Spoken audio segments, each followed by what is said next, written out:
Hello friends, good afternoon to all of you. You are watching commerce winner with Gaurav Varma. अगर आप अच्छा कुछ देख रहे हैं तो कॉमर्स विनर देख रहे हैं।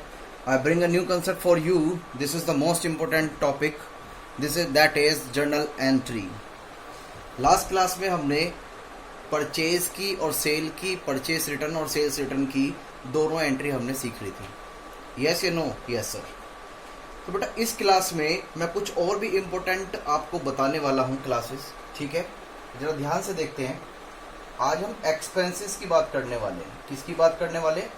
एक्सपेंसेस की, जो हमारे खर्चे होते हैं। तो पहले ध्यान से देखिए एक्सपेंसेस का मतलब क्या होता है। एक्सपेंसेस का मतलब जरा ध्यान से देखें। मेरा एक बिजनेस है। मेरे यहाँ पर मिस्टर ए जो है वर्क करता है। ठीक है, उन्होंने पूरी साल मेरे यहाँ पर वर्क किया और मैंने उन्हें क्या करा, अमाउंट पेड कर दी, दैट इज सैलरी। ठीक है, लेकिन इनके यहाँ पर कुछ फंक्शन था। हुआ क्या, इन्होंने मुझसे एडवांस में अगले साल की सैलरी ले ली। काफ़ी समय हो गया था इन्हें वर्क करते करते, so that's why I have to pay them. ठीक, कितनी अमाउंट मैंने, सपोज करो मैंने और भी इनकी सैलरी जो है एडवांस में पेड कर दी।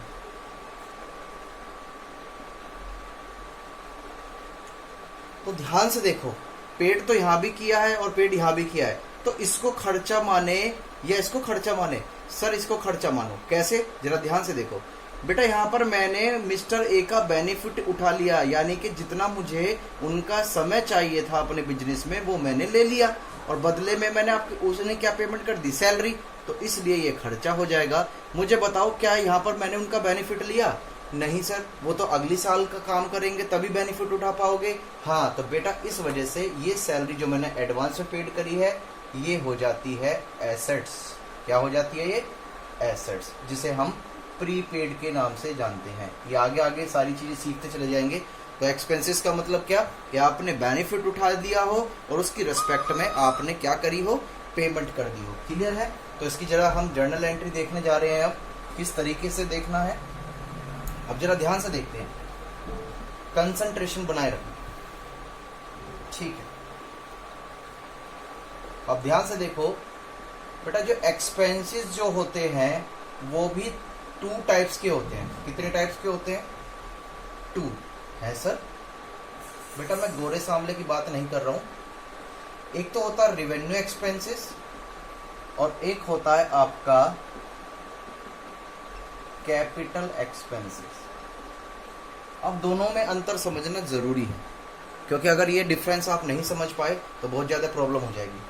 रिवेन्यू का मतलब होता है रैकरिंग, यानी कि बार बार होना, यानी कि बार बार होने वाले खर्चे। जैसे एग्जाम्पल के पॉइंट से मैं दूं, सैलरी आपने किसी को पेड करी तो भाई हर महीने पेड करनी पड़ेगी। वेजेस, मजदूरी किसी को दी। मजदूरी का मतलब क्या? जैसे हम पर डे, जैसे कोई लेबर काम करती है तो उसे पर डे हम कोई पेमेंट दे देते हैं तो उसे वेजेस बोलते हैं। लेकिन अगर कोई हमारे यहाँ पर पूरे महीने वर्क करता है और उसे हम पेमेंट करते हैं तो वो उसे सैलरी बोला जाता है। क्लियर है? तो interest on bank loan, interest on bank loan. तो मुझे बताओ कि जो आपने बैंक से लोन ले रखा है तो मैं उस पर इंटरेस्ट यानी कि ब्याज पे कर रहा हूं, तो मुझे बताओ क्या ये हर महीने करना पड़ेगा? Yes sir. तो बेटा आप देख पा रहे हो एग्जांपल में, रेवेन्यू वो खर्चे होते हैं जो आपको बार बार पे करने होते हैं, उनको बोला जाता है रेवेन्यू। इसका दूसरा नाम रैकरिंग नेचर भी होता है। क्या होता है? Recurring nature. ठीक है। कैपिटल एक्सपेंडिचर्स का मतलब क्या होता है? नॉन रैकरिंग नेचर, यानी कि ये बार बार खर्चे नहीं होते। जैसे एग्जांपल, मुझे एक बात बताओ, मशीन परचेज करी गई है बिजनेस में। क्या परचेज करी गई है? मशीन। क्या हर महीने मशीन परचेज करोगे? नहीं सर। फर्नीचर लगाया हुआ है ऑफिस में, क्या हर महीने फर्नीचर चेंज करवाओगे? नहीं सर। तो बेटा ये खर्चे कुछ इस टाइप के हैं। बिल्डिंग है आपकी, बिल्डिंग खरीदी है, क्या हर महीने बिल्डिंग खरीदोगे? नहीं सर। लैंड परचेज करी है, क्या हर महीने परचेज करोगे? नहीं सर।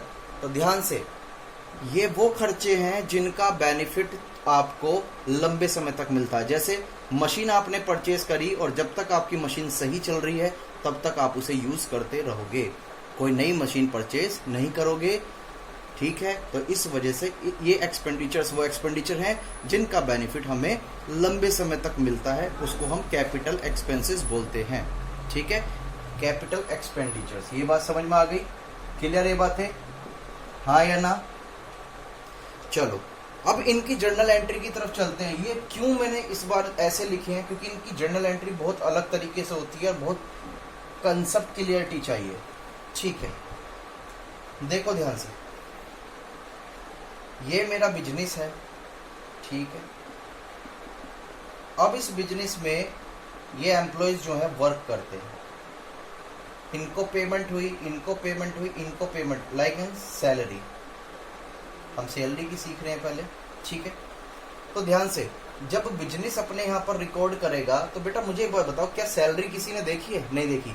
सैलरी की रिस्पेक्ट में जाता तो कैसी है ना, चाहे वो गुलाबी गांधी जी जाते हैं, व्हाइट ग्रीन कैसे भी हो सकते हैं भाई, हमने तो इतने देखे नहीं। तो ध्यान से,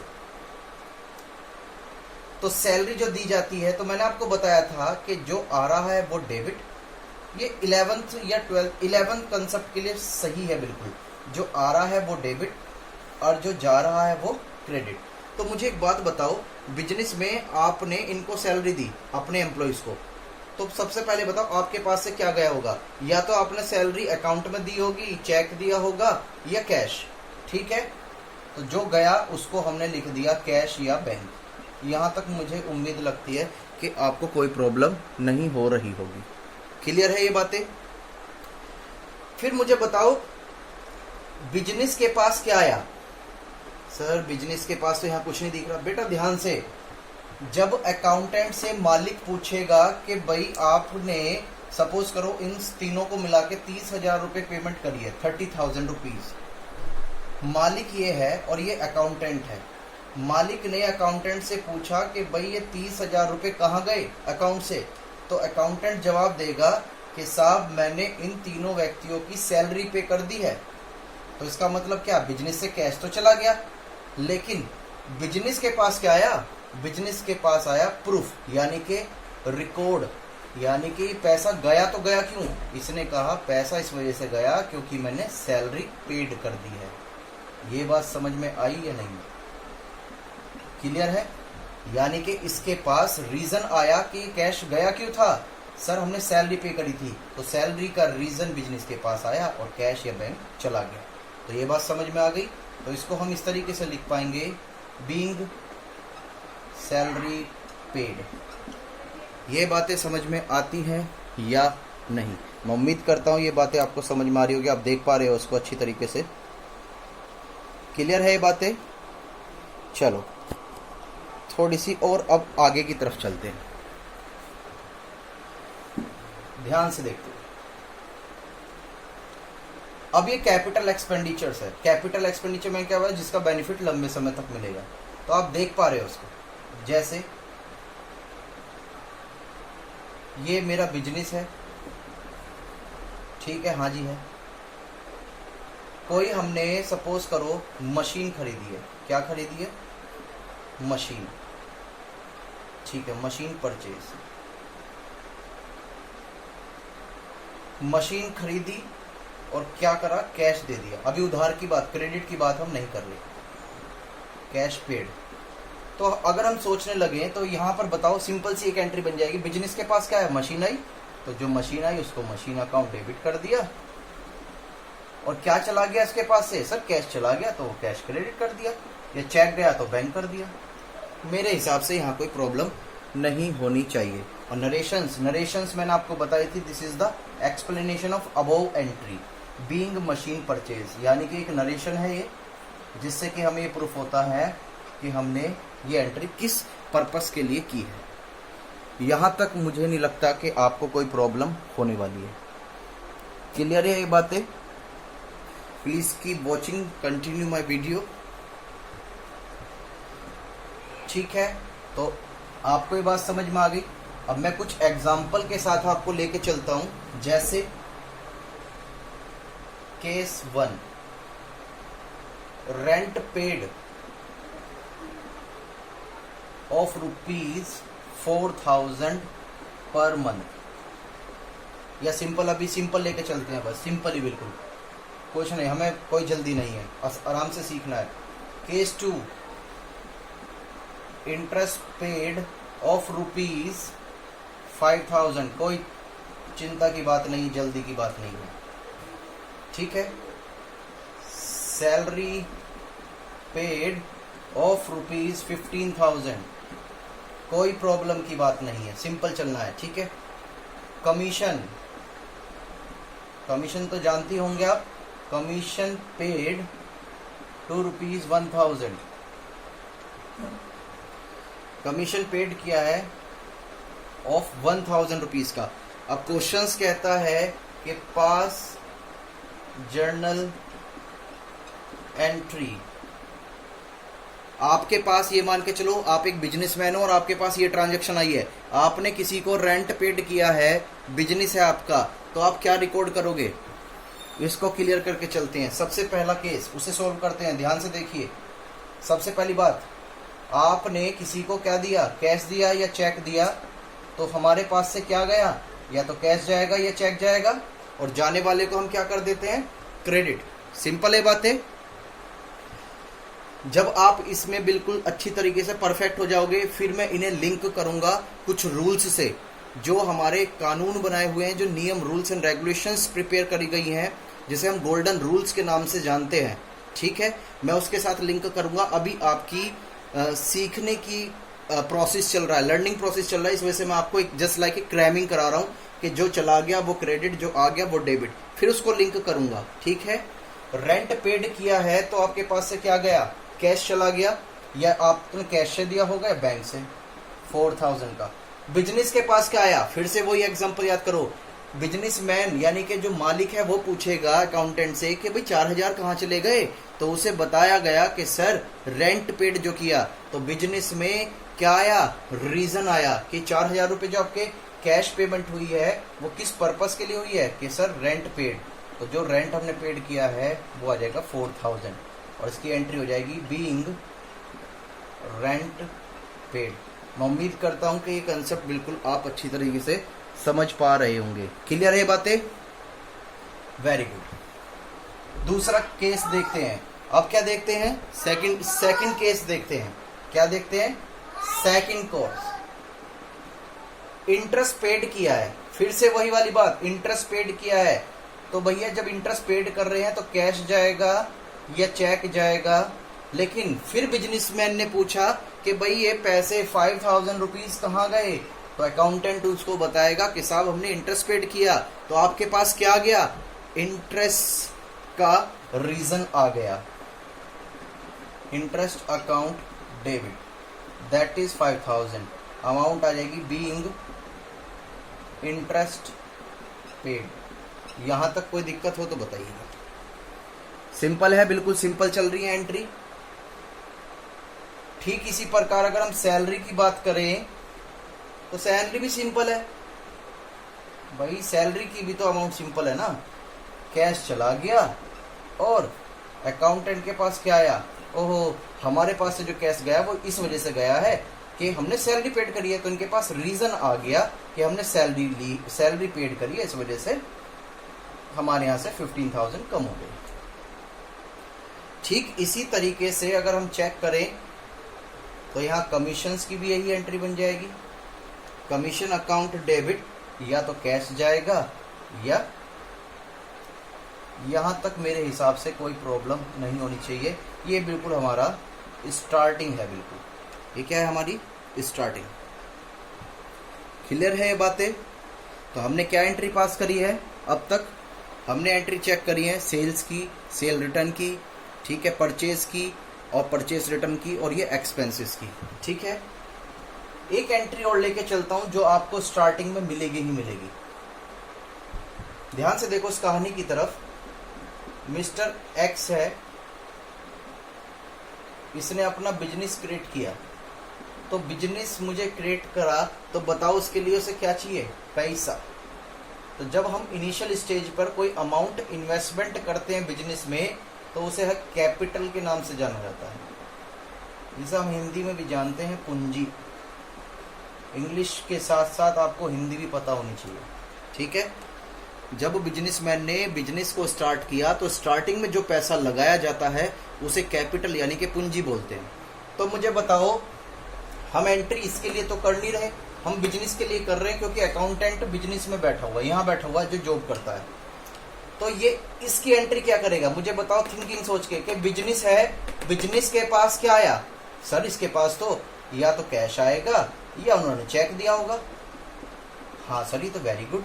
सपोज करो 1 लाख रुपीज, और यहाँ पर ध्यान से कुछ गया तो है ही नहीं बेटा, कुछ गया तो है ही नहीं।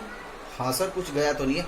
तो बेटा ये जो है एक तरीके से क्या हो जाता है, लायबिलिटीज बन जाती है। लायबिलिटीज का मतलब क्या कि हम जानते हैं बिजनेस करने वाला और जो बिजनेस है वो दोनों अलग अलग होते हैं। तो जब ये इंसान इसको पैसे दे रहा है तो ये अज्यूम किया जाता है कि इन फ्यूचर्स में ये बंदा इसको पेमेंट करेगा, वापस करेगा। क्या करेगा, वापस।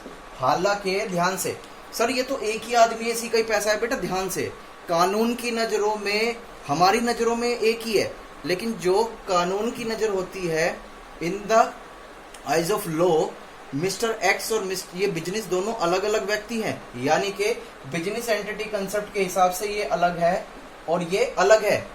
तो मुझे एक बात बताओ, इसने इसको अमाउंट दी, इन्वेस्टमेंट किया, तो इसके पास क्या आ गया, कैश आ गया, लेकिन इसके पास लायबिलिटी बन गई। क्यों, क्योंकि इससे अमाउंट ली थी। क्या ली थी, अमाउंट। चलो मैं इसका लिंक जरा एक अकाउंट से जोड़ ही देता हूं। जरा पर्सनल अकाउंट का ओपन करो, जो मैंने गोल्डन रूल्स समझाए हुए हैं आपको। उसमें पर्सनल अकाउंट जो है उसके गोल्डन रूल्स क्या कहते हैं, जिससे पैसा रिसीव करना है, यानी कि जिससे पैसा लेना है उसे डेबिट कर दो, और जिसे पैसा देना है उसे क्या कर दो, क्रेडिट कर दो। तो मुझे एक बात बताओ, जब मिस्टर एक्स ने अपना अमाउंट इन्वेस्टमेंट करा तो बिजनेस के पास क्या है, पैसा, तो हमने ये वाली एंट्री यहाँ पर डेबिट में अच्छी तरीके से कर ली। कंफ्यूजन आया, क्रेडिट में क्या करे, कुछ तो गया ही नहीं। तो बेटा ध्यान से, यहाँ पर्सनल अकाउंट क्या कहता था कि जिससे पैसा लेना है उसे डेबिट करो, जिसे पैसा देना है उसे क्या करेंगे हम, क्रेडिट। तो मैंने अभी आपको बताया, as per business entity concept, businessman and business are different from each other and you should be remember that. अब इस केस में क्या होता है, बिजनेस को इन फ्यूचर्स में इसके क्या करने हैं, पैसे वापस करने हैं, रिटर्न करने हैं। तो देखो ध्यान से, और ये कौन है, मिस्टर एक्स है। और जब किसी का नाम आ जाता है, किसी इंसान का या कंपनी का, तो वो हो जाता है पर्सनल अकाउंट। ध्यान से, जब किसी का नेम मेंशन हो जाता है तो वो या तो रियल अकाउंट, वो पर्सनल अकाउंट में होता है, ये किस चीज में, या तो कंपनी का नाम आ जाए या किसी इंसान का नाम आ जाए, दोनों ही पर्सनल अकाउंट में कंसीडर किए जाते हैं। तो इसके रूल्स क्या कहते हैं, इसके रूल्स कहते हैं जिससे पैसा लेना है उसे डेबिट करो और जिसे पैसा देना है क्रेडिट। तो ध्यान से, यहाँ हमें पैसा देना है ना इन फ्यूचर में इसका, तो हम क्या करेंगे, यहाँ पर कर देंगे कैपिटल अकाउंट। और दूसरा कंसेप्ट बेटा क्या, अगर आप इसे क्रैमिंग करना चाहते हो तो कर सकते हो कि जब बिजनेस में पैसा इंट्रोड्यूस करा जाता है या लगाया जाता है तो ये एंट्री पास होती है, cash account debit, bank account debit to capital. ठीक है, being cash introduce in business, in business. ये बात समझ में आती होगी। मैं उम्मीद करता हूँ कि ये एंट्री आपको देखने के लिए ज़रूर मिली होगी स्टार्टिंग में। ठीक है, तो नेक्स्ट वीडियो में हम मिलेंगे न्यू टॉपिक के साथ। तो एक एक पॉइंट क्लियर करते जाएंगे और उसकी होमवर्क में एंट्री करते रहेंगे। बेटा क्वेश्चन में बहुत सारी एंट्री मिलेंगी जो आपने अभी कवर नहीं करी, लेकिन जो कवर कर रखे हैं बस फोकस उस पर डालना है, क्योंकि अभी मैंने वही सिखाई है जो आपको सीखनी है। क्योंकि हमारे लिए अकाउंट जो है बिल्कुल नया सब्जेक्ट है, हमारे लिए पुराना सब्जेक्ट नहीं है। ठीक है, फर्स्ट टाइम पढ़ रहे हैं, तेजी से चल नहीं सकते, दिक्कत हो जाएगी। तो आपको एक एक पॉइंट क्लियर करना है। अगर इस वाली एंट्री में कोई डाउट हो तो आप मुझसे पूछ सकते हैं कमेंट में आकर। ठीक है, मिलते हैं नेक्स्ट वीडियो में। Bye bye and take care and keep watching, continue my YouTube channel and like and subscribe and share to your friends if you like my videos. Bye bye.